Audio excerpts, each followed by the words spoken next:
So those of you that haven't signed in, there's a sign-in sheet going around. If you could please sign in. It's on one of those chairs out in front. I would appreciate it. Is there one up there, Craig? Yeah. All right, Mr. Duff, you are first. I am so excited to have our Student Advisory Council members back, and to let them start off, I'm going to allow them to introduce themselves because public speaking is going to be a big part of what comes up in their futures. But we do have Gage and Ari that are our senior advisory council members who will be presenting to the school committee each month about what's been going on at Quaboag and then about some of the upcoming events. I'm not going to steal their thunder and let them brag about how successful they've been at Quaboag, both in the classroom and in the athletic complex, with Ari being a tremendous cheerleader and engaged in a very successful soccer season right now. But I'm going to let them talk to you a little bit about that. So Gage, thank you very much. And Ari, thank you very much. You guys can introduce yourselves. Thank you. Front and center. Hi, I'm Gage Lane. I am one of the senior student advisors, obviously, and I am captain of the varsity soccer team, boys varsity soccer. I'm Ariana Bellin. I'm also a senior in the Student Advisory Council and cheerleading captain. Welcome.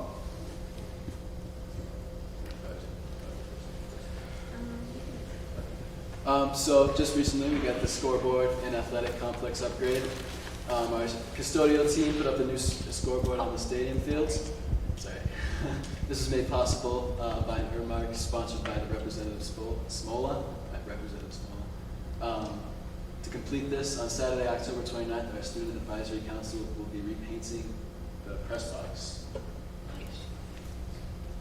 So Community Cleanup Day is the Junior Student Advisory Council members organized a company cleanup day that took place at Quaboag, and the students spent the mornings to clean up the campus, clearing brush and helping to prepare the campus for homecoming weekend. Roughly like 40 students prepared and helped with the cleanup. I was one of them, and I experienced it, and it was really fun. I liked it. Homecoming weekend, Quaboag hosted its annual homecoming weekend activities and dance, which provides boost to our school culture.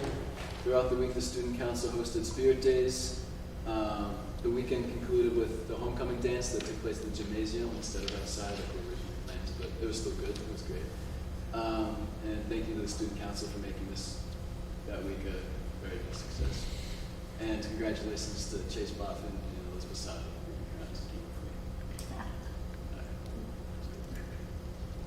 So, continuing with homecoming week, the annual Powerpuff game had a great turnout, and thank you to all the friends and families that showed their support for the cheerleaders and for the female players. And congrats to the senior team for winning. So, PSAT testing. All juniors took part of the PSATs last school week. This provided an opportunity for them to see how it was going to be for them and to be prepared for theirs coming up in the spring or next fall. And thank you to Mr. Herbert for organizing this. So, College Admissions Night information is Quaboag hosted a College Admissions Night Quaboag hosted a College Admissions Information Night for juniors and seniors. Mr. Paul Brower, Quaboag alumni and Director of Admissions at the River University, provided important information regarding the application process, explained sticker price of college versus actual cost, and timelines for the college process. Quaboag will be hosting a financial aid night on November 3rd. Oh, sports. So, team records.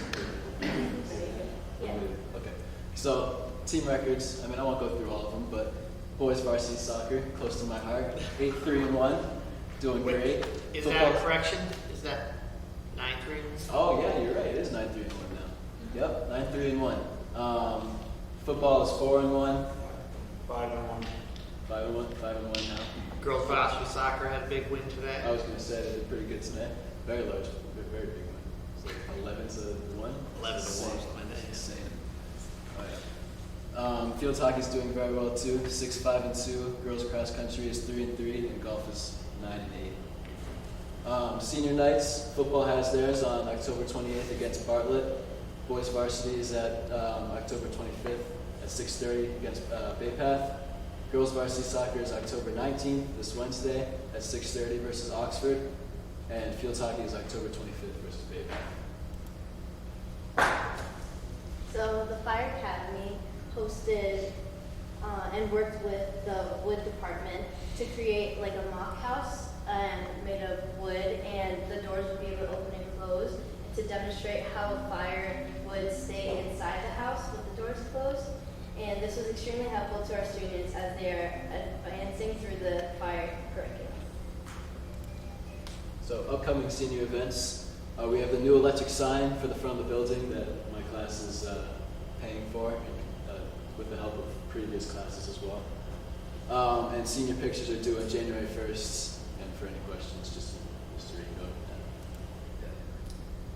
So for upcoming events, the SUCO and NHS are working together to hold a spooky walk in conjunction with the WBES and WCES PTG PTO on October 22nd, 4:30 to 7 p.m. The middle school is also hosting a dance this Friday, the 21st, from 6 to 8, and the senior day pep rally will be October 28th for the last 2 blocks. And picture retakes are November 7th. That's it. That's it. Anybody have any questions? We're gonna stop after the questions. All right, I got a few. All right, so I know in the homecoming, I see a little pattern here. So we have Gage, who's a soccer player, Ari, who's a cheerleader. Homecoming king and queen happen to be a soccer player and a cheerleader, which I don't want to say it's rigged, but it's the Powder Puff was won by the seniors. My daughter, who competed as a sophomore, said, "Dad, it was rigged." I said, "Hi, seniors are supposed to win." I was going to sneak a little couple pictures into your presentation because I think I already touched on the fact that the girls competed in football and the boys were the cheerleaders. I will have to say the senior boys that participated as cheerleaders, my son was one of them.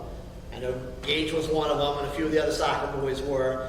They put a lot of work and a lot of effort into trying to make it look as professional as it could, and I think they did a very good job of it. And like I said, I was going to throw a couple of videos in there, but I didn't want to embarrass them. I have a question for you, Ari. So they have all the senior nights for the sports. Now, I know cheerleading is a sport too. When is your senior night?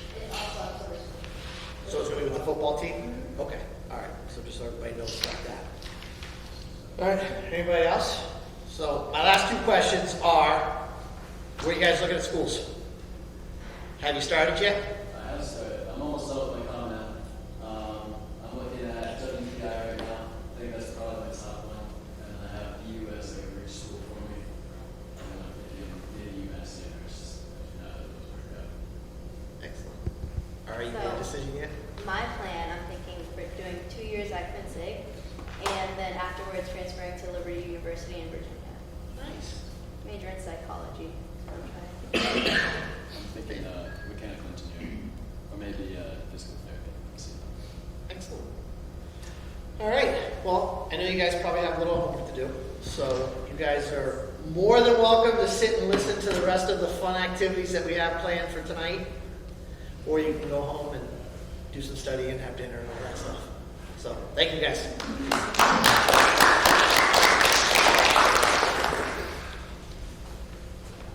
All right. Superintendent's report. Hey, can you hear me? I can hear you. Can everybody else? Okay, so first of all, I was asked about what is culture responsive teaching. So I want to just do a little lesson on that. Basically, culture responsive teaching, it affirms the intrinsic value of students' lived experiences. It acknowledges that these experiences shape our students' lives, not only what students know, but also how they make meaning and learn to the information that we provide to them. So culture responsive teachers deliberately access students' culture that to bring bridges between what students know and the mastery of the new skills. So culture responsive teaching is in the center here. So it talks about staff understand the history and culture of students. They bring the community culture into the classroom. It involves family involvement in school activities, and we bring the students speak other languages than English, bringing their native language also into the classroom. Here's an example of culture responsive instructional practices. One is a strategy just to get to know your students. Two, we incorporate real-world learning scenarios, problems into the conversation with students. That actually gives them the opportunity to use their own cultural awareness to solve a problem. Another example is you can use learning stations. We provide a variety of materials that are differentiated for students. You include games in lessons, so that's a good way to motivate students about cultures. And then, as has always been done for a very long time, bring in guest speakers and invite diverse speakers to come into the classroom to talk to your students. So this is an overview of culture responsive teaching. We talk about three things. One is academic achievement. So we hold all students to high, transparent expectation, and we support their development of their academic skills and also their identity as learners. Cultural competence, that we understand the culture plays a role in what we teach our students. Their culture is important, and that we and them have their own identity and they have biases. And we want to take away any barriers or biases so that we can affirm students' backgrounds and identities and foster their ability to understand and honor others and other cultures. And then the third is socio-political awareness. Educators and students partner to really identify, analyze, and work to solve systematic inequities in their communities and in the world. There's a little bit more. These are some key points about culture responsive teaching. It really is synonymous with great teaching. You can't be a strong, effective, or rigorous unless you are also culture responsive. All students need and deserve culture responsive teaching, and then also that educators exist on a continuum of culture responsive teaching. So the idea of labeling it culture responsive teaching is relatively new in the last 5 years, but it is growing, and there are people becoming experts in what culture responsive teaching is. So right now everybody's not on the same place in the continuum as far as being comfortable teaching it or knowing how to teach it.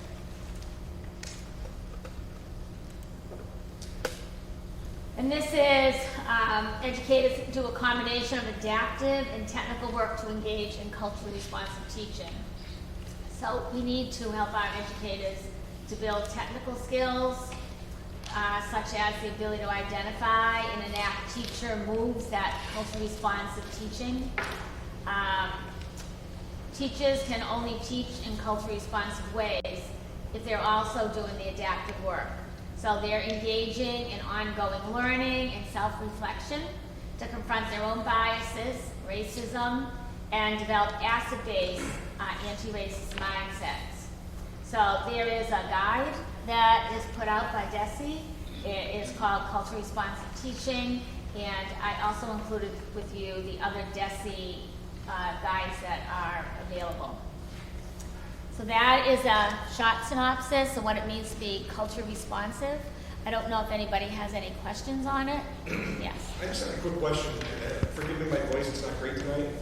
Is this something that you observed as a deficiency or something here, or is this something that you're just bringing to the table that you know from your past? So this is what's required by Department of Elementary and Secondary Ed, that all school systems in Massachusetts focus on culture responsive work.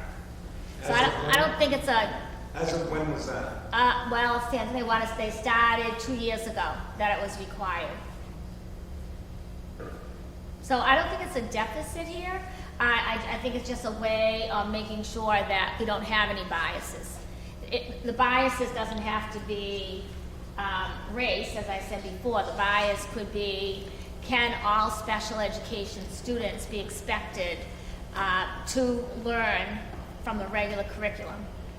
Some people might think that they can't learn the regular curriculum, so we always have to adapt it and pull them out of the regular curriculum. That would be an example of a bias. So there are different biases that we just come to have, and the whole idea of culturally responsive is not to have any barriers for students. Or an example might be that a student that actually doesn't speak any English, that comes to the district, that student, when we put them in reading groups in the elementary school, that student has to go into the low group because they're not speaking any English. So we then think that they need to be with the children that are struggling, when it may be very well that they can go with the top group with adaptations. So those are example of biases that we might have, or some of the biases are based on past experience and bringing our past experience into things.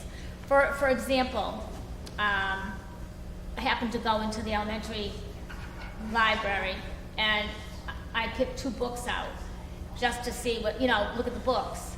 One book was a story about a family, and the mother does the dishes, makes the beds, and the father goes to work.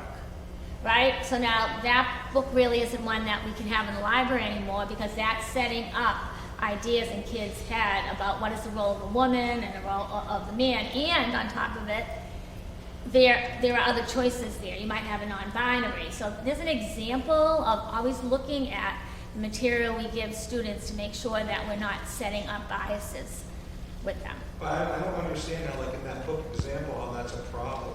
I mean, maybe I'm missing something. Those are family values. It's all- That's not for you guys to teach. Excuse me. Sorry. Thank you.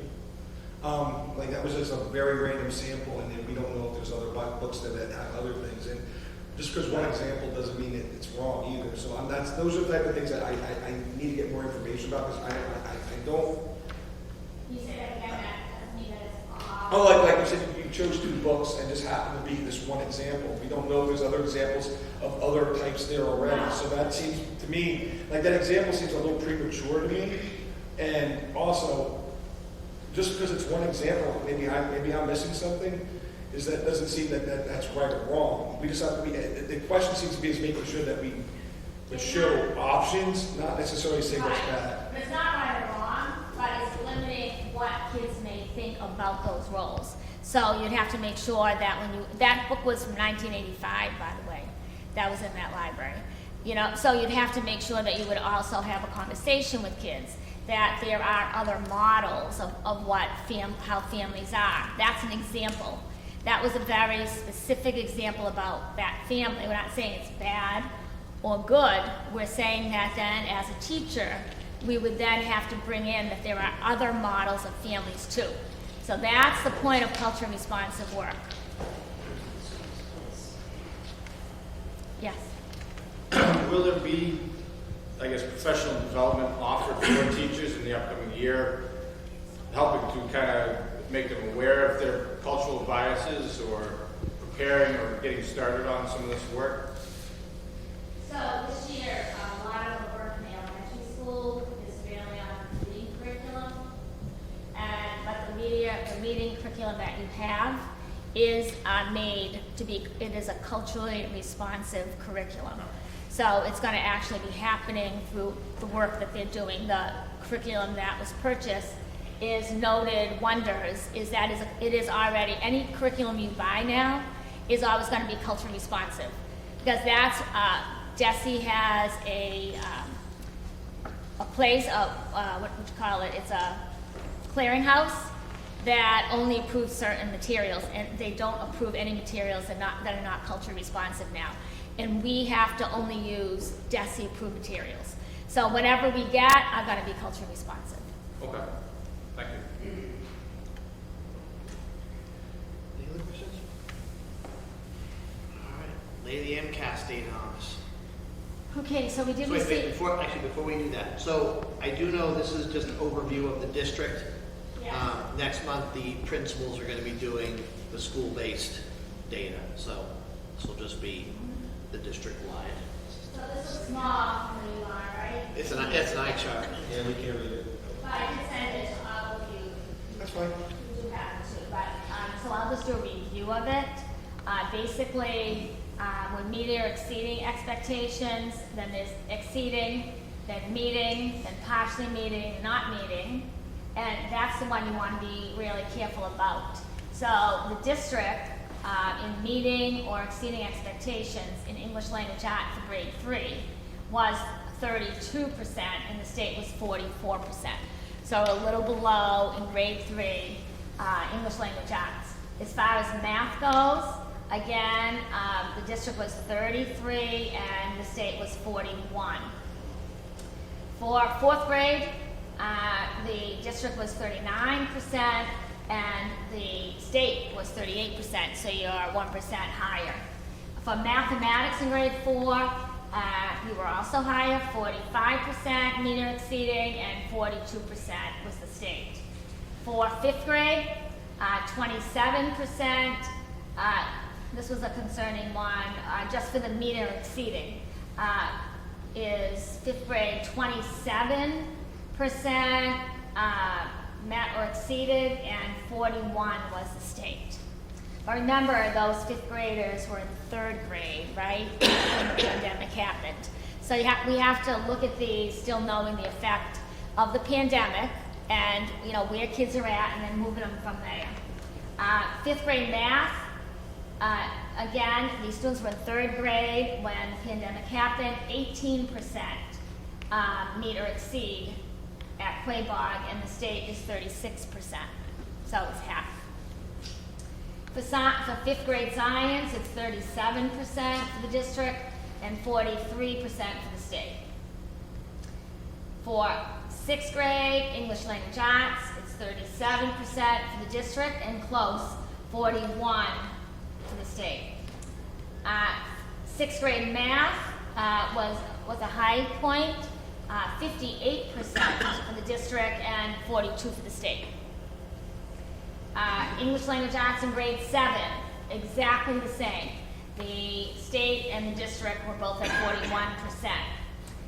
7th grade math, close to 35%, the state was 37.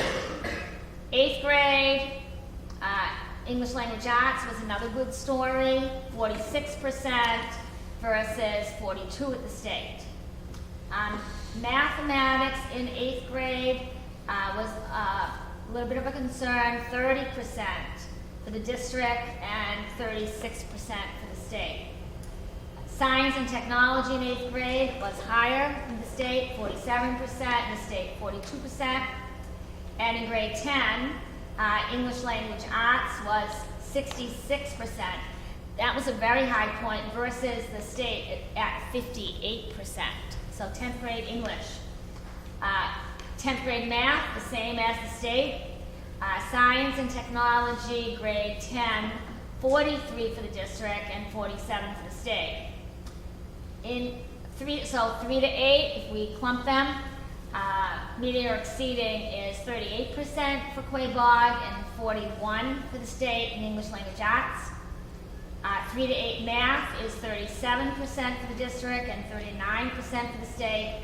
And science and technology, 5 and 8, because that's you only take them in 5 and 8. And also in high school is 43% for Quaboag and 42 for the state. So I'll show you a few more about that. So here's your chart. I'm a visual person. I always like to look at the charts. So what we want to do is the blue here is exceeding expectations. The green is meeting expectations. The orange is partially meeting. And the red is not meeting. So if you look at the difference, obviously you can see that I always add these two together so that you're exceeding or meeting, and then compare it to the state. So if you add 2 and 30, it's 32. 6, and 36 is 42. So you can see by looking at that exactly where we're falling. This is grade 3 math.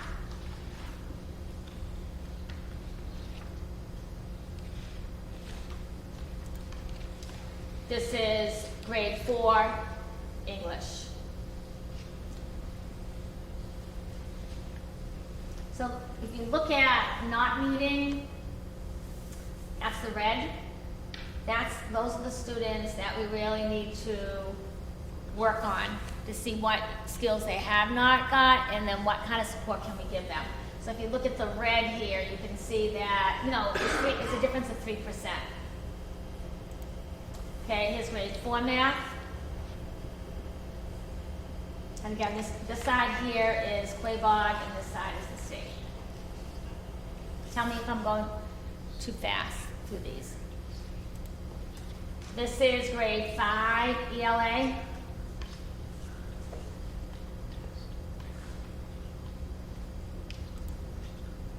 Grade 5 math.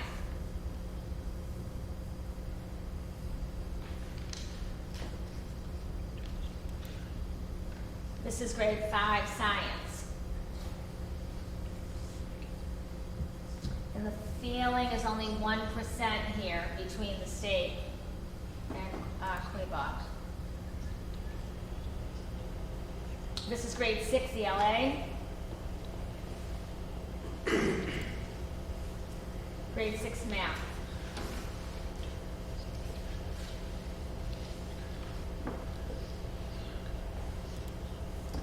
This is grade 7 ELA.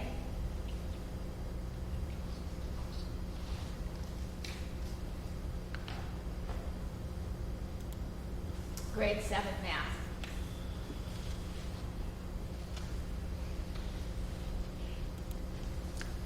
Grade 8 ELA.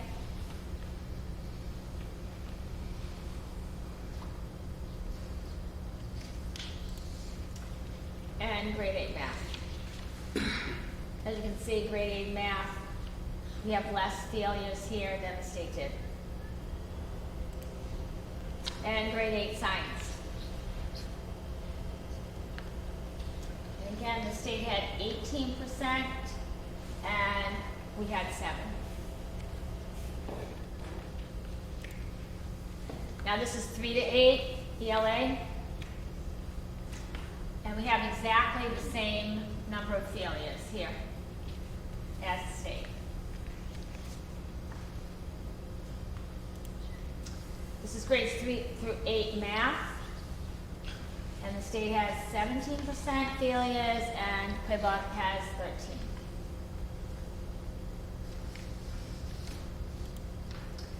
This is grade 5 and 8 science. The state has 18 failures and we have 11. Okay, here's your grade 10. This is important because these are the kids that pass the MCAS so they can graduate. So what's good is 65% of the students met or exceeded expectations. Partially meeting is also a passing score this year, so there's 6% in grade 10 ELA, and the state has 8%.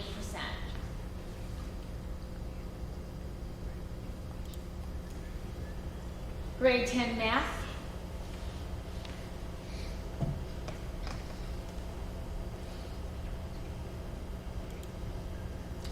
And grade 10 science.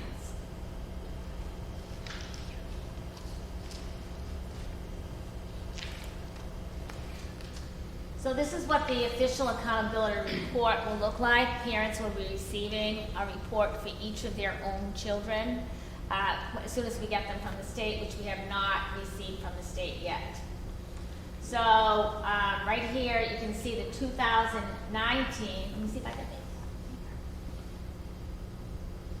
No, this won't do it. So the 2019 achievement was 498.7 for all students, and the 2022 is 493.2. High needs students, special ed, low income are all included under high needs. Their 2019 was 491.2, and 2022 is 487.4. Low income students were 492.1 in 2019, and they're 488.2 right now. So the L's and former L's, you didn't have enough to be counted in 2019. You have 21 English language learners now, so they do make their own cohort, and their achievement is, of course, lower at this point, 484.5, because they take the test in English. And then students with disabilities were 478.2 in 19. Now they're 475.2. So we saw a drop in some of the scores. However, those scores are still better than most of the scores across the state. So this district is not a district in need of intervention by the state. So we still have work to do, but it's not a district that needs intervention by the state. You do have, you make it a little bigger. You do have Latino Hispanic, 49 students. Hispanic Latino, they were 490.6, and now they are 485.5. You also have 30 students that are multi-race, non-Hispanic Latino, 499.1 in 2019 and 490.6, 2022. And then you have 455 white students in grade 10. Their score was 499.4 in 2019, and they're 494.2 this year. So if you're looking at your lowest numbers here, student with disabilities are your low number, as well as Hispanic Latino.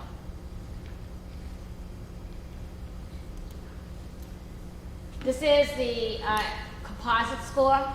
It shows you for all students. There were 87 students that took the test, and their achievement level went from 508.6 to 503.7.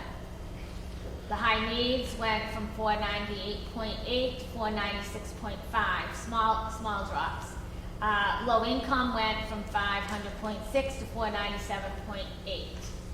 And there wasn't enough in the cohorts there to classify any of the other subgroups here. Mathematics scores, as you can see, again, 497.9, and they went to 492.3. Highest needs here, again, were students with disabilities. So the general achievement was 492.3. Your special needs students are 477.7 math. And then your Latino students, there's 49 of them, was 486.8, and 30 of your multi-race non-Hispanic, 486.2. And then, of course, special ed, 477.7. So they were the lowest on the math composite scale score.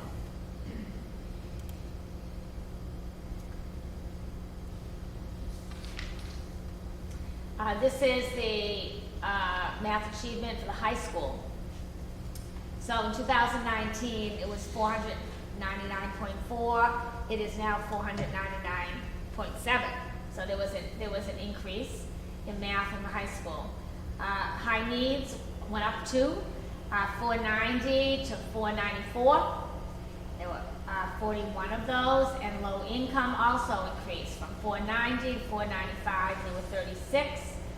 Not enough in the subgroups, but whites went from 500.4 to 499.8. Insignificant decrease on that. This is science in the elementary school. Again, your achievement over here in 2019, all students was 502.3, went to 495.9. And remember that's prior to the pandemic, so you are catching up to that past score. High need students were at 489.8, and your low income was at 490, and students with disabilities again, and there were 31 of those, 479.5, and your white scores went down to 496.8. So you're starting to see that a focus on students with disabilities within classrooms and supports and providing the extra is really what's going to be needed this year in all classrooms. Here's your science achievement here for the high school. This year you cannot compare science achievement because last year was the first year of a brand new science test. So you'll see that we can't, this is going to be a baseline now. Actually, all the scores on this for 2022 is your new baseline, and then your accountability will come off of this year's baseline scores. So basically, all students you can look at 497.7, and low income was 491.8, and white population was 498.5. This is a growth. So besides what students score, the most valuable indicator as if students are progressing is to look at their growth. So how much do they grow from the last time they took the test to this time? Anything over 50 is considered good growth. Anything below that is considered not good growth.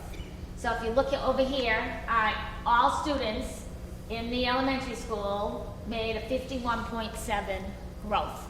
That means that they grew, right? So that was good growth in the elementary school. If you were looking at who did not have great growth, again, we're going to be students with disabilities with only a 39.9% growth. All others were really between 48, 49, and 51, which is considered a good growth. This is your growth for the high school. The high school had great growth in English language arts, 56.7 for all students, 54.9, low income 55.6, and whites 55.0. Again, there weren't enough numbers in the growth cohort to give you the other subgroups. Now here's your math. This is a math growth in the elementary. All students were 49.2. Remember, you want to get to 50, that's very close. 48 for high needs, low income was 47.5, and students with disabilities was 49.6, 52.5 Hispanic Latino, there were 33 of them, and the multi-race, non-Hispanic Latinos was the lowest. There were 24 of them, and it was 44.1, which is considered low growth. This is mathematics for the high school. So there was low growth in math in the high school. So all students was 39.5, which is considered low growth. High needs was 38.3, low income 36.6, and whites 39.0. So math in the high school had low growth. So even though they met the scores for the testing that DESE puts as what they wanted them to reach, the growth between students themselves from prior years was low in the area of math in the high school. This is your 4-year graduation rate. This is really very important to keep an eye on in 2020. So you're always a year behind, right? Because this class will be graduating in 23, and then we'll get a year behind. They'll tell you the 22 graduation rate.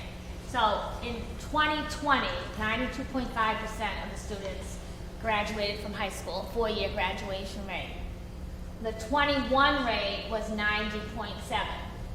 So that wasn't last year.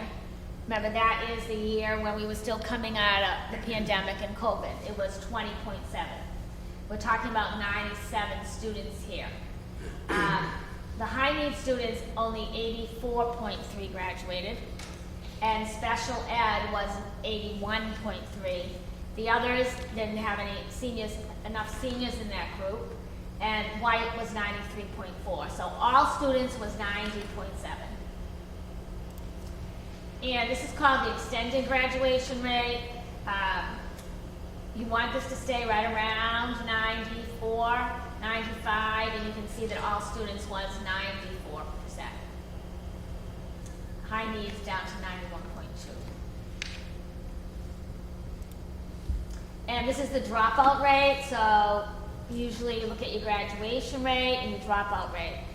Now, your graduation rate doesn't necessarily always influence your dropout rate because your 4-year graduation rate does not include those students that are in special ed or your Ls that might stay a 5th year in high school because they have to catch up. So your dropout rate is really those students that should have graduated and have completely dropped out of school. So your rate is a great rate for all students. Only 1.4% of students dropped out of school.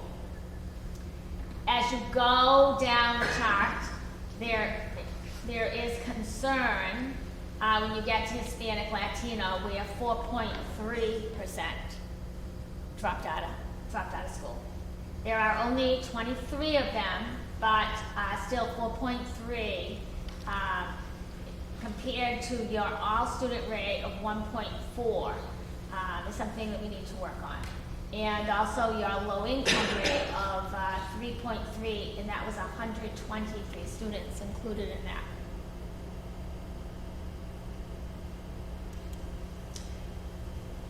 This was progress toward obtaining English proficiency. These are for your L students, and did they move from their EPL level 1 to 2 to 3 to 4, so they didn't need any more services, and your numbers are small, so there are no scores reported for Quaboag on that. Now this one is chronic absenteeism.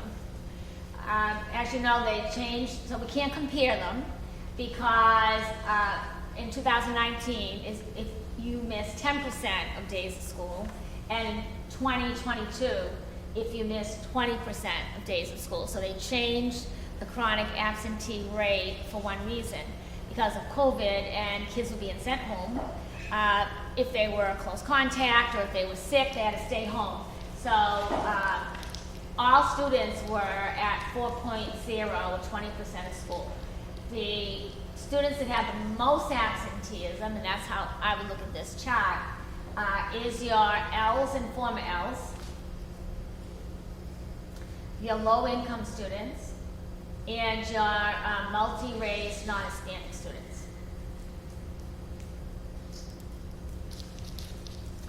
This is the high school. The high school students had more chronic absenteeism than the elementary. They were at 11.6, had 20% of days missing from school. And the largest number of students that had absenteeism were students with disabilities, where 26.6% had 20 days out of school. And Hispanic Latino had 20.7. This is advanced coursework. They like to keep track now of the state of how many students take advanced coursework. 20 years ago, when you were a senior, you had taken all your classes, all your hard classes, your freshman, sophomore, junior year. Senior year, you might take less rigorous classes, right? Because you already had your credits. So the advanced coursework completion is about not doing that. They want seniors and everybody to take as many advanced courses as possible. So your rate for all students is 61.5 for advanced coursework completion. There are only certain courses that are considered credit for advanced coursework. So you would see, for example, if you're looking at this, your students with disabilities are at a 4.3 rate. In 2021, there were 20.8 rate. So again, we have to keep an eye on what's happening with opportunities for students with disabilities.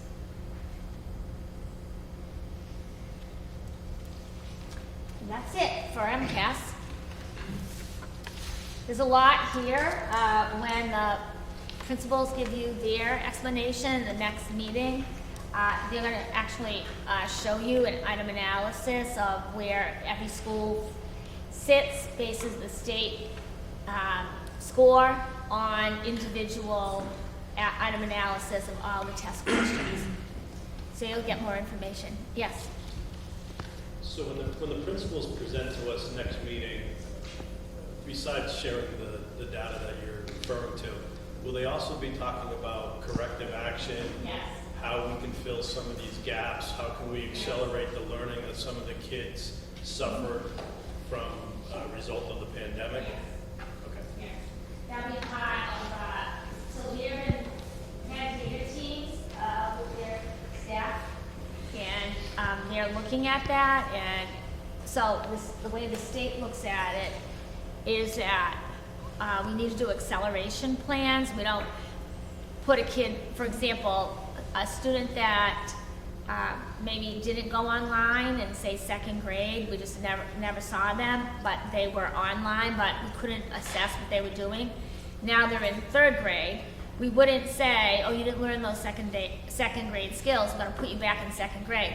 What we say is we're keeping you in third grade, and we have to come up with an acceleration plan so that while you're learning third grade skills, you're also picking up those skills that you missed in second grade. So it's really closing the gap by accelerating and providing the extra support for learning. So the two things that I'd like to see from the principals when they present next month, Craig, the first one, to your point, the corrective action plans. And then what I'd like to do is I'd like to see more so than year over year, I'd like to see if they take a specific grade and follow that grade through the years. So if you look at last year's third grade and you compare it to 2 years ago's third grade, it's a different cohort of kids. They're different kids, they test differently and things like that. I'd like to see how, you know, let's say last year's 7th graders or this year's 8th graders, next year's 9th graders, to see them, how they are progressing through the years as opposed to year over year. Does that make sense? One of the challenges will be that pandemic will sit Absolutely. in the middle of that, right? And Absolutely. so, and we all know that kids slid back. I actually can share with you this chart that I also have here. It compares the next generation test, is what the kids took, with the achievement levels, and then what the old test scores were. And so for, you know, it's a chart that Desi gave us because it's difficult, because we're going back to 2019. What do we do in 2019? And then we have the new next generation test.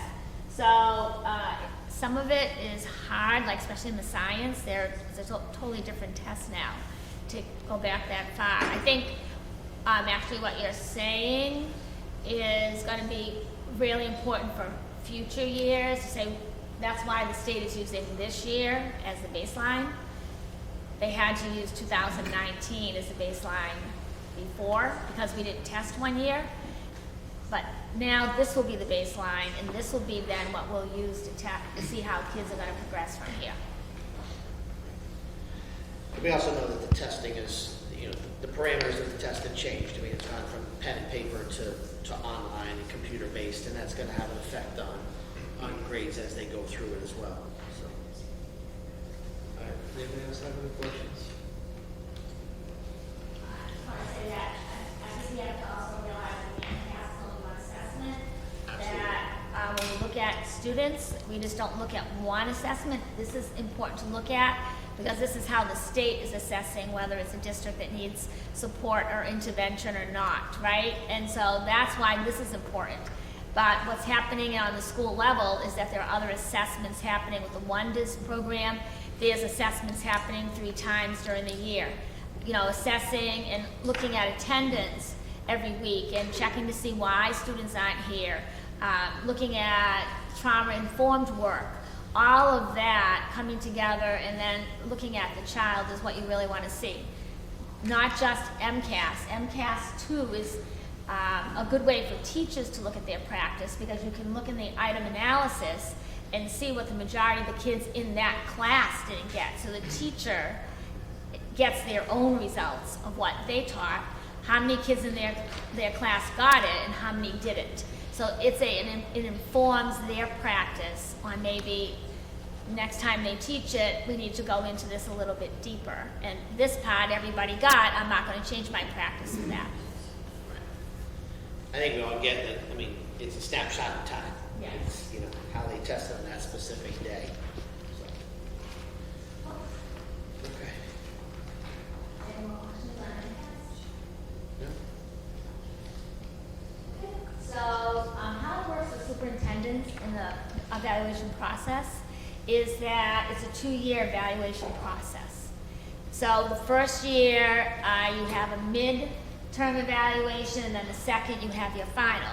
But I'm here just for 10 months. So I decided to still do the same number of goals that are required for the 2-year evaluation, but the final evaluation would then be in June, and there would obviously not be one after that. So in doing these goals, I based it on what I've learned from being in schools, conversation with district office administrators, looking at your data, and also combining the SIP and the DIP. So in all, even in the teachers and everybody's evaluation process, the continuous learning is important. So the first thing you do is a self-assessment. Then you do an analysis, goal setting, and plan development. You implement the plan. Then there's usually a mid-cycle goal review, which we won't be doing. And then we will be doing the summative eval. So the new superintendent's rubric has cut down on the number of indicators that superintendents are responsible for. We still are in the 4 areas: instructional leadership, management operations, family and community engagement, and professional culture. You're supposed to pick 1 or 2 elements in each of these areas and then show evidence to the school committee of being able to achieve those. I picked a few more than that in instructional leadership because I think that what we need to look at here is instruction, evaluation, and data-informed decision-making. So that's part of the practice of what I'm doing every day, so I added that there. For management and operations, I'm working with Chris here and his team at really looking at fiscal systems here and try to build a solid fiscal plan. Under family community engagement, we're looking at engagement of families and engagement of the community. And then under professional culture, cultural proficiency again, and also continuous learning. And again, those are standards set by the state. So everybody does, the teachers and the principals do a student learning goal, a professional practice goal, and then the superintendent has to do the district improvement goals. So this is the goal I'm proposing. Student learning goal throughout the 22-23 school year, consistently monitor and assess student progress to ensure all instructional staff implement effective and rigorous instruction with measurable outcomes. And the benchmark would be to monitor and support principals and instructional staff through observations and feedback on setting high expectations, engaging all students, and accommodating diverse learning and levels of readiness. And monitor and support principals and instructional staff to use formal and informal assessments to measure student learning, growth, and any necessary adjustments to improve learning. And then I would provide that evidence to you at summative review. Professional practice goal. Throughout the 22-23 school year, promote, monitor, and support culture-responsive and collaborative practices that engage all families to actively participate in the school community. So what were the benchmarks? There are 5 benchmarks. Connect families to resources and services, both within the school and the community, to meet student needs. actively engage stakeholders from the community, including municipal officials.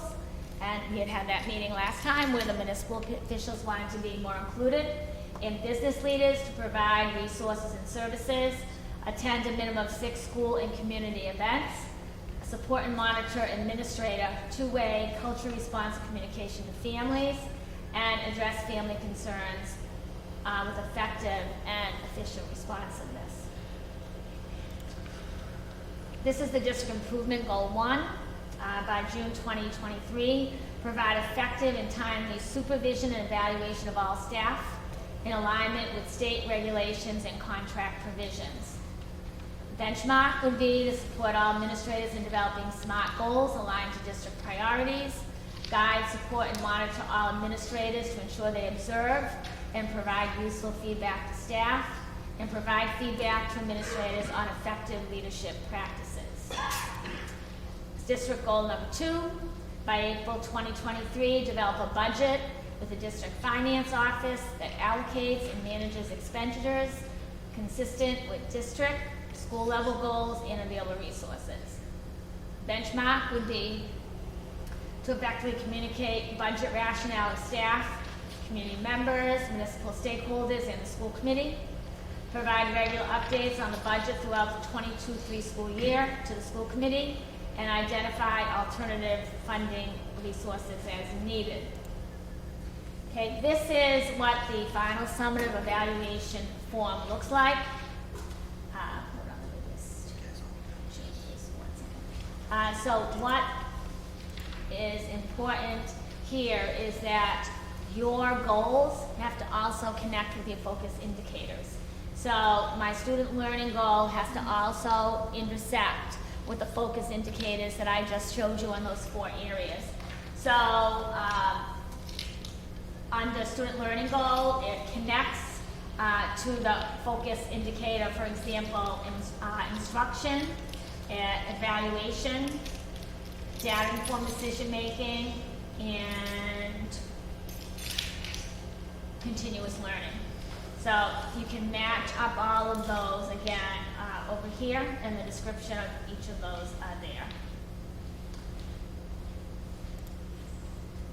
Okay, this is what the indicators are like that I picked. So for this first one on instructional leadership, it shows what it talks about, ensures that practice in all settings reflect high expectation regarding content, quality of effort and work, engages all students, and are personalized to accommodate diverse student styles, needs, interests, and levels of readiness. So those, when I'm evaluated on instructional leadership, unsatisfactory, needs improvement, proficient, or exemplary, I'll just be evaluated on 1B, 1D, and 1E and provide that evidence. And again, this is on management and operations. This is the fiscal goal for that.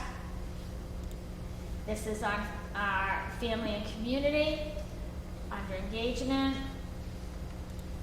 And this is the last one on professional culture and cultural proficiency. I'll read that so that it's clear exactly what that is.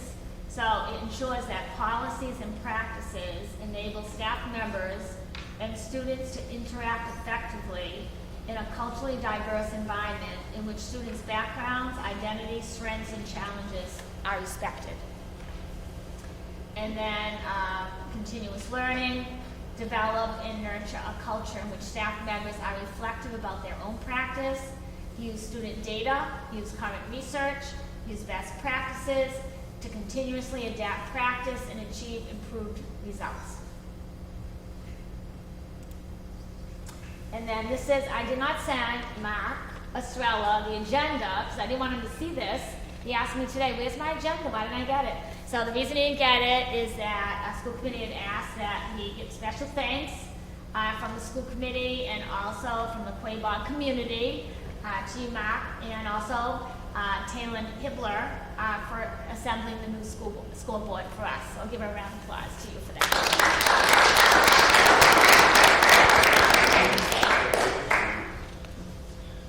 All right, so just to touch back on the superintendent's goals and evaluation. So that is a task that the school committee does have to do. It's a task that historically this committee struggles to do. I'm going to start suggesting that take a look at it, pay attention to it, start thinking about it. And the sooner we can get it done, the better. Superintendent, I'm just looking at it. Well, most of you guys are over here, so I'm looking at the camera, not you, Doug. Just take a look at it. If you need a electronic version of it, I know it was in the packet, but it was part of an attachment of many attachments. But if you need a separate attachment of it, just let me know. Superintendent send it out to you guys. So hopefully we can get it done before she leaves us at the end of the year. Always nice to figure out how well you did. And then just to echo what Maureen just said, Mark, thank you very much for the work you put in it. I know it was a couple of stressful days to get it done. I guess my only question is, why does it blink? Why does it blink? Yeah, so every so often, if you're at a game in the stadium and you look over at the scoreboard, it'll blink. So I don't know if you're aware of it or not, but I always, because one of my kids said, "Dad, why does it blink?" I said, "It's a distraction for the other team." I don't know. I noticed that it blinked. And it's not all the time. It's just like every so often. It just it'll flicker a couple times. I don't know if there's like a short somewhere, but maybe you can take a look at it. Try to see. There is a ton of plugs on it. Okay. There's a lot. There's a lot of LED little lights on it. There's a lot of wires behind that thing. I It's know. all or nothing. It's not like individual, like you move anything that comes up and then resets. So it's kind of something. So all of it at once? Yeah, so the whole thing will just go black for and it's not like there'll be like a bing, like it's super quick. It's like you're going on. So, and I mean, you probably just flip it on one day and just sit. I mean, I hate to say sit and watch it for 20 minutes, but you sit and watch it for 20 minutes. I want to do to it, so I'll turn it on while I'm not working on it. Okay, perfect. Yeah, Yeah, if it's doing all of it, it's got to be in the main brain. yeah, it's a short somewhere. Yeah, so just didn't know if you were aware of that. So I didn't put it together. Just hold those two wires. just don't lick them. Just don't lick them. All right. We got a set of minutes to approve. Got regular session and executive sessions of September 19th. Anybody has any corrections, additions, subtractions? Speak now. Ryan, you've got a Y and a G in your name. Made it right this time. I noticed that was right. So Correct. you're good, yeah. That's all I. Success. Make a motion to approve the regular meeting minutes of September 19th, 2022. Second. Motion made, seconded. Any further discussion? All in favor? Opposed? Abstention? 7-0. Executive session minutes of the same night, September 19th. I didn't see anything in that either. Make a motion to approve the executive session minutes of September 19th, 2022. Second. Motion made, seconded. Any further discussion? All in favor? Opposed? 7-0. Okay. Communications were pretty light as the October newsletter. We did get an email from the town, or a letter from the town of Warren. As you know, our next scheduled school committee meeting in November is scheduled for the 14th. Apparently the town has a special town meeting that same night. They were just under the assumption that our school committee meetings are the third Monday of every month. Didn't check. So they're asking if we would move our next school committee meeting from the 14th to the 21st. Open it up for discussion. I don't see an issue with it really. So, if anybody has any, questions, comments, concerns, we can make a motion and vote to move it. We'll just have to make sure that we post it on our website under the agendas, so everybody knows that it's the second maybe at the start of the newsletter, we'll put it in there too, so everybody's aware for the November newsletter. I'll make a motion to move the school committee meeting date from November to November 21st, 2022 as requested. Second. Motion made, seconded. Any further discussion? All in favor? Opposed? 7-0. Okay. All right. Chris, you put a pile of papers on my front of me, so I will take a pile and pass it down. You want to give us an update? The floor is yours. Okay, I'll just wait a minute until they pass it around. Oh, Maureen, I did not give you one because you want to sit right there. Okay, so we have a couple of reports here. The first, the big one, is just basically every account we have. And it's the year-to-date expenses in those accounts. So you can, there's a lot of information obviously here, but you can go through it, take a look. You can certainly email me questions if you'd like. You can call me, because I know that's a lot to absorb in one shot tonight. I don't know if you typically got a report like this in the past. I have no idea what you used to get. But I always thought it was just a good idea to present the entire report. That way there's no surprises for anyone. You see it every month. And if you kind of just go to the last page, that'll tell you, actually pretty much the second to the last number on the last page. $3.3 million, that's the amount we have left in the budget after all of the payrolls have been encumbered and a lot of other expenses that we know about are being encumbered. $3.3 million after all of that seems like a pretty good number. But if you look at the other sheet of paper I gave you, that number decreases by quite a bit because there's a lot of accounts that don't have encumbrances. Apparently that was the practice here, was that not everything was encumbered. I have changed that this year because I honestly think that if you know the expense is coming, there's no reason not to encumber it. And that way nobody falls in love with that big number on one report and finds out that it's really not a true number. So the numbers on that second sheet of paper still have not been encumbered. And as you can see, it comes up to about $2.5 million. So we're looking at about $800,000 left for the rest of the year, which is not a big number. It's difficult because I don't have a budget all in one file. I don't really know how much they plan on spending from school choice, but I did give you the balance as of the beginning of this year for school choice. We have about $900,000, so we can certainly, utilize all of that if needed. I mean, we're probably going to get a decent amount this year. We won't really know the year's amount until the December payment. That's when they true up all the numbers and they carry out those payments for the rest of the year. As soon as I get that number, I can certainly report that to you as well. But I just kind of wanted to give you a heads up that, sometimes when you look at an expense report and you look at that final number, sometimes it's just not as it seems. And, if you look at those few numbers above it, school choice assessment, charters, tuitions, assessments, and there's $628,000 remaining. That's on the the full expense report. $132,000 remaining. That's actually not remaining at all. So those will be encumbered as well, along with basically everything you see on that individual page that I gave you. And the expense report you get every month will be a little more true to what we're actually seeing. I will also prepare. It's kind of tough because the grants are just being approved right now, so there's not really a heck of a lot of expenses to report on them. But you guys get a lot of grants, so it might not be a one-page, or if it is, it might be very small font. But Make it more than one page. What's that? Make it more than one page. Don't make it very small font. So you'll get a report just showing the grant name, the amount of the grant, how much was spent to date, and how much is left. And that way, you'll get grant reports every month as well. Again, I just think it's always a good idea to have the school committee informed. I'm a school committee member myself, so I certainly know what I like to see. I think you guys probably want something similar.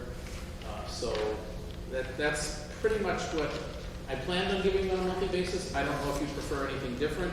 If you would, certainly let me know. I can do whatever I can to accommodate. So just historically, we usually, like quarterly, we would get a, where we stand, as far as, year-to-date spend.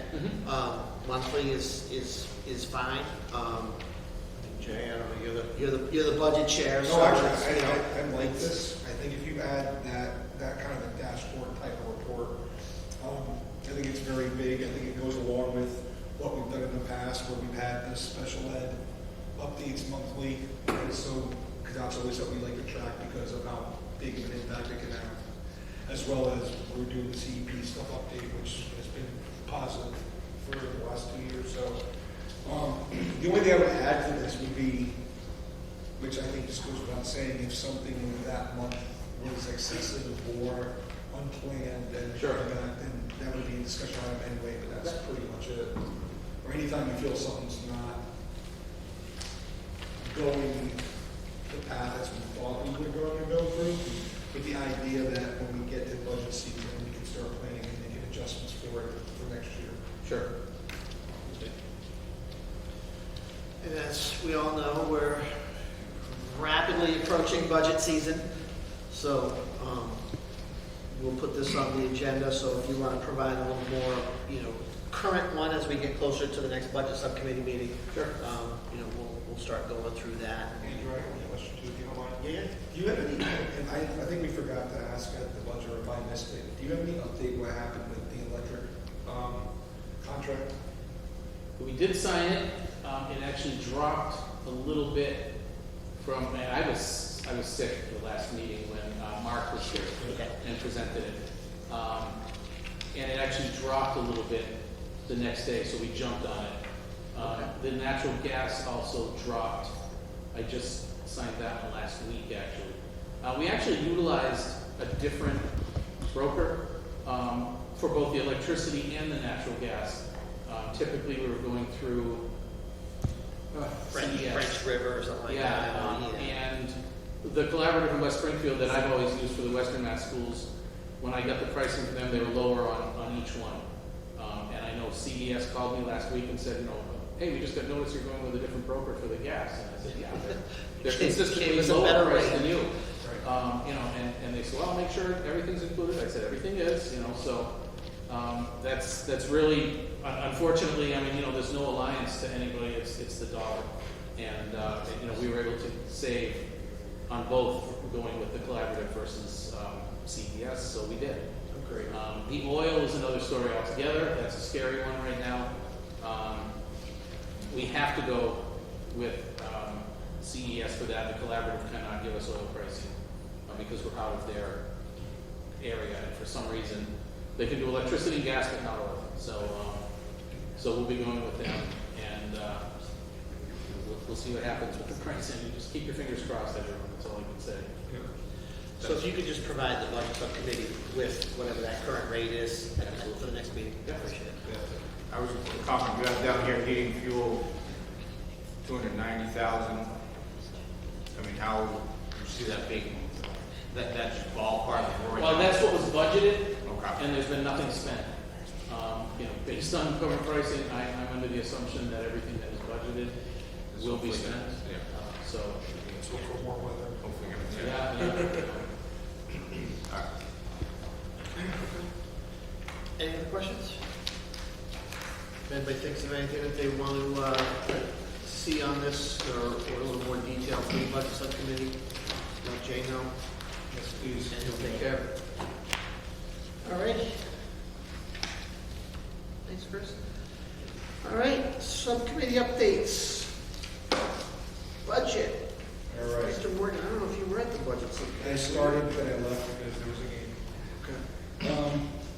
So we went over some different things. We talked about the green energies. It was a very paired conversation with the building subcommittee with a lot of the stuff, from the windows and doors project, from the green communities concept of doing the energy project in Warren Elementary.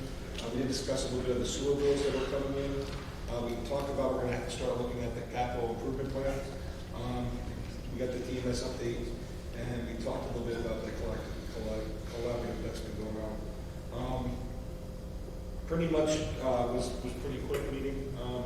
The next meeting is November 7th, but I had two items I didn't get clarity in the budget, I want to bring it up here anyway, is one, after we met with when the select boards were here last time, did we, and I think I'm asking you, did we furnish them with those audits that they asked for? Have they received those yet? So I did reach out to Melanson. They were unable to send them to me electronically, I guess because of whatever the firewall or whatever we have in our email server. So I did get access to their system or something like that. So I did pull them out of their system. I have them. I do not have. Mr. Dufresne said I had his email address because he had sent me emails, and I looked through my emails. I don't have his email address, so I have to obtain his email address and send it off to them.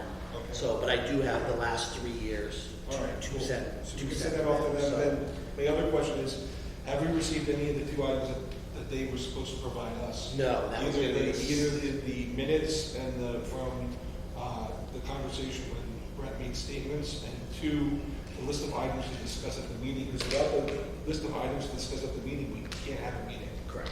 That was going to be the second half of the email I sent out to them. Is we're still waiting on these two action items from them. So. Okay. So That was my follow-up. I can comment on the first question. The first item that they said they were going to send to us was the meeting minutes.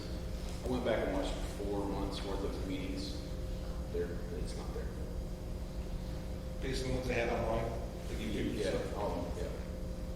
So, good to know. Thank you. Like I said, next meeting is November 7th, whenever building's done. That's it. Hopefully summer goes to 6:30. All right, so Personnel Subcommittee, we've been meeting with the paraprofessionals.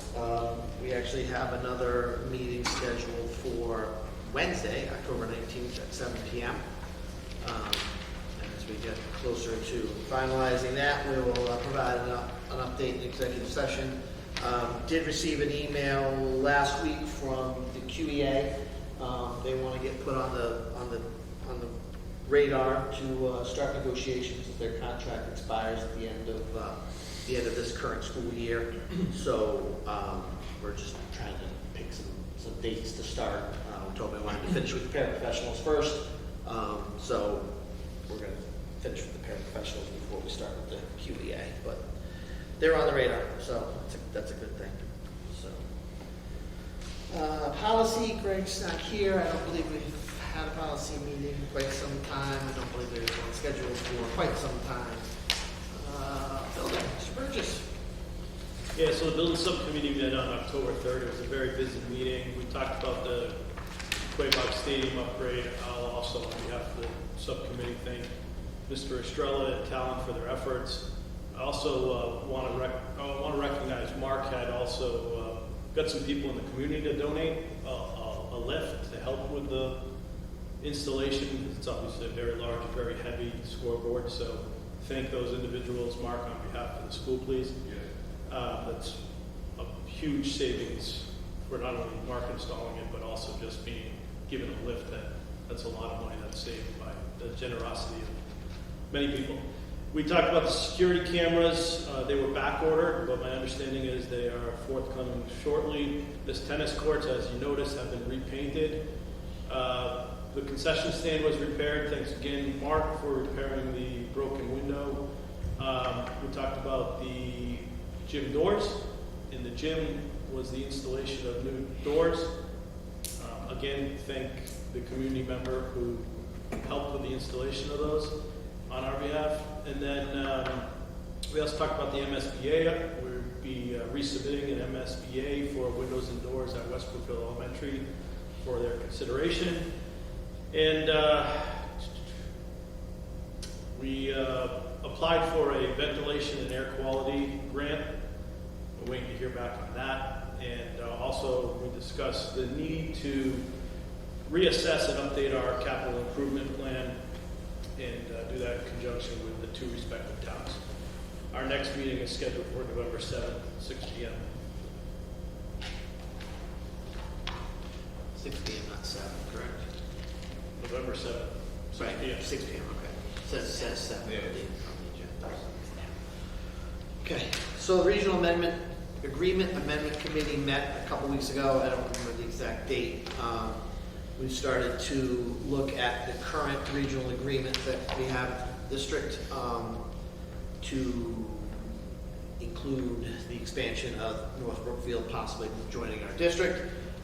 We've gotten through one of the 4 or 5 sections, which is basically the school committee makeup, how the school committees would work until the new district is formed and finalized, and then how the committee would be moving forward. Our next meeting is scheduled for November 9th at 6:30, where we'll continue to go through that. Obviously, as you all know, once that's done, it'll have to be voted on by the school committee, actually in both, I believe, towns, the Quaboag School Committee, North Brookfield School Committee, and then it needs to go to, a series of public meetings to kind of inform the community of what the plan is moving forward. Eventually voted on at every town for their town meeting to determine whether or not it's a move forward or not. So it's still a long process, but it's continuing to move forward. That's it. November 9th, 6:30 is our next meeting, right here in the Innovation Center. We don't have any new business. Public hearing, time of the meeting. Would anybody in the audience would like to ask a question or have a comment about anything that was on the agenda for tonight? You just say your name. My name is Lisa Gerard. Yes, please. Many of you already know me. And I obviously have a problem because I have 3 black kids that are in the school district. And up until the last 2 years, they've never had a problem. I have a total of 4 kids. I have one that's now homeschooled because the pressure put on her to be someone she wasn't was more than she could handle. She wasn't strictly school choice dropout. I have my 3 black children. One now goes to Pathfinder, same reason. The other 2, one's here in high school, one's in elementary school. The one that's now up here was in elementary school last year, and an incident that she had in response to what's now being taught. She's a black child in the class of kids that are her best friends, that she's never had an issue with, that she's never felt singled out from. And because of the culturally responsive teaching that teachers have naturally to do, she felt singled out. Specific incident, they're reading a story about if dogs should have the same rights as humans. They go on about, how dogs don't have health insurance. People do. Should dogs have health insurance? Should they just have rights like we do? And at the end of the story, it comes, bottom line is, this is how blacks were treated. Here's my child who's in class, never felt different, never been given a reason to feel different.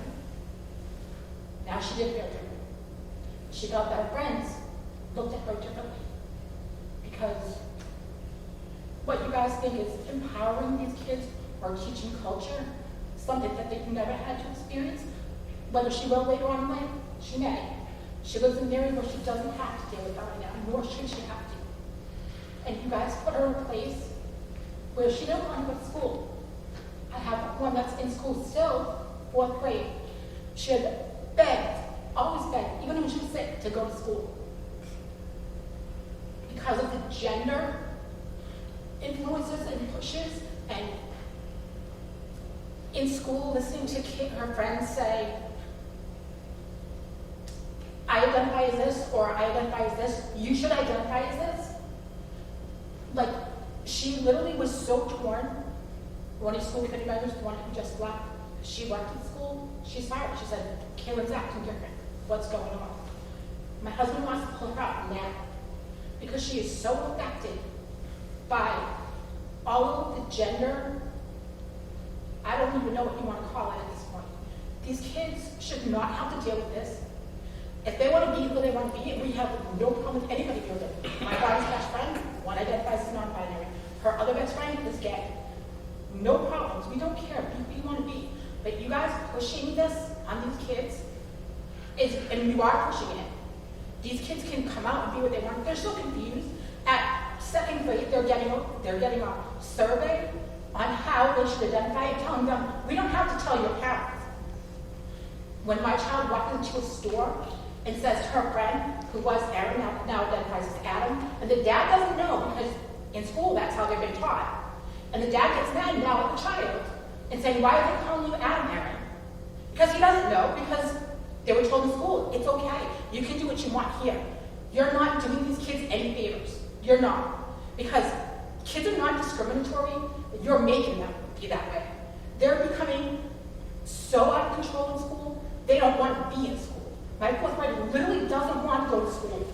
She hates it because there's so much conflict with who identifies. They're not worried about schoolwork. They're not worried about anything. They're worried about what color they are when they've never were before. You guys put that on them. And I'm not saying you as a school committee. I know where the rules come from. I'm just saying you guys need to understand. I'm raising 3 black kids. I have every reason to be as passionate as I am. And when I see my kids not wanting to go to school and feeling singled out for the first time in their lives when they never were before, my kids have never been discriminated against. Not in this town, not in anywhere that they've gone. Never have they been.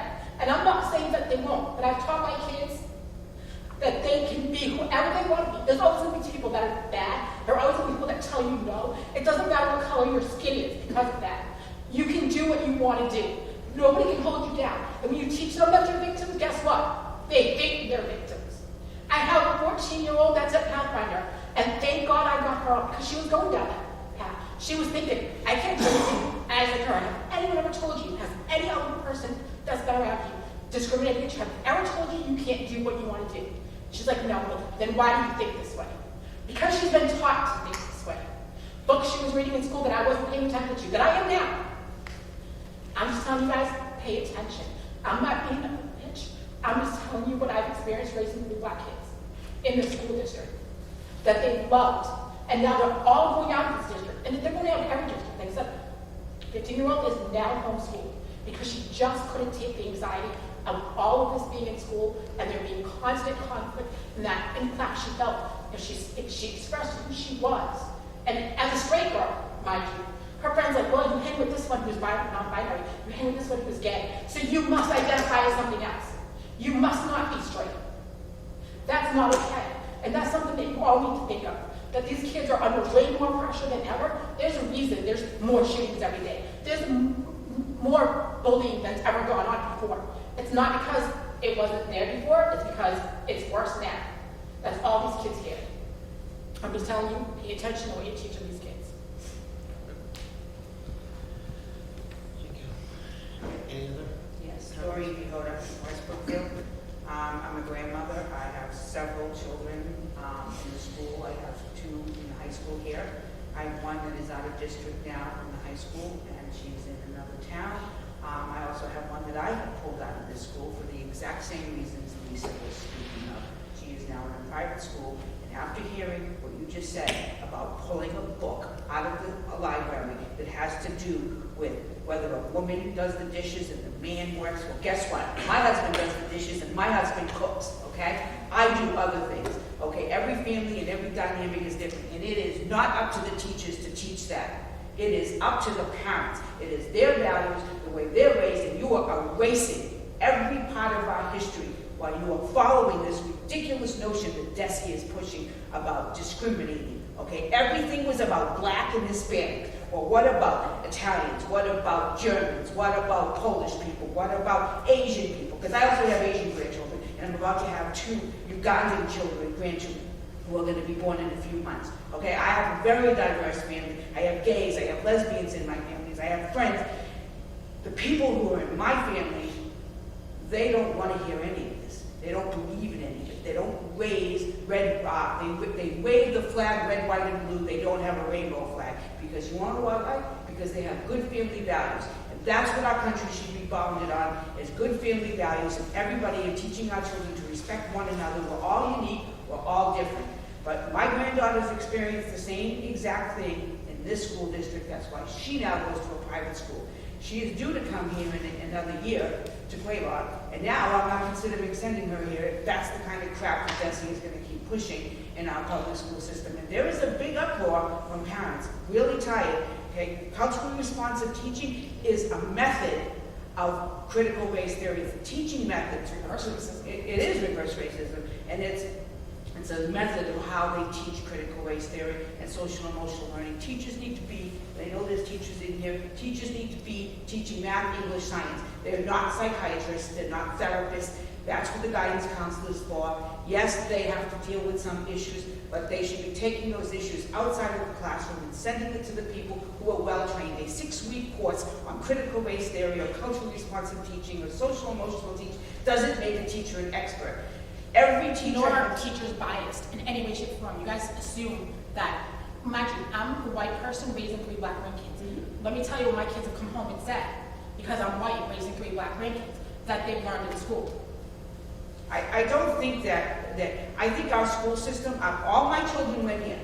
This school was, I would say, one of the best school districts in central Massachusetts. I never had an issue. I've had custody of my grandchildren for 7 years.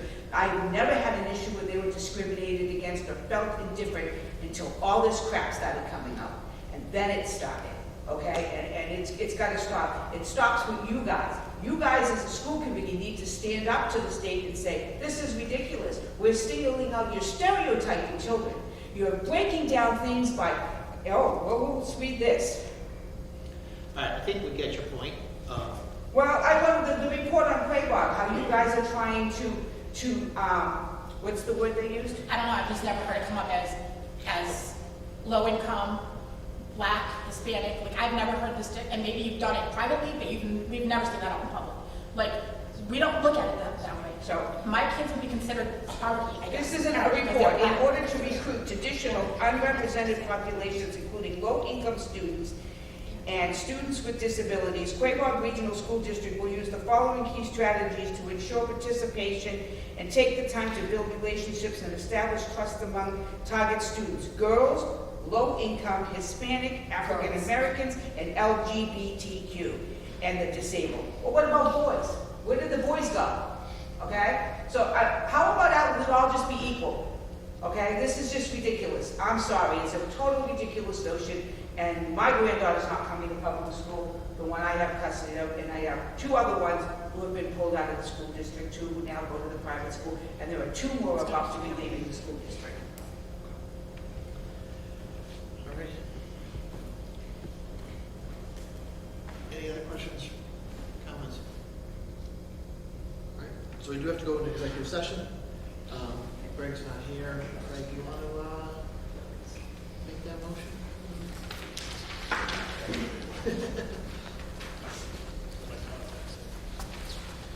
I make a motion to go into executive session pursuant to Mass General Law, Chapter 30A, Section 21, to include members of the school board, Kathy Delansky, Superintendent Minienda. What was it? That's it. Crystal's going to be in there, doesn't it? Is Kristen? And we will Be in open reconvene session in open for session agenda. to adjourn. Second. Second, roll call vote.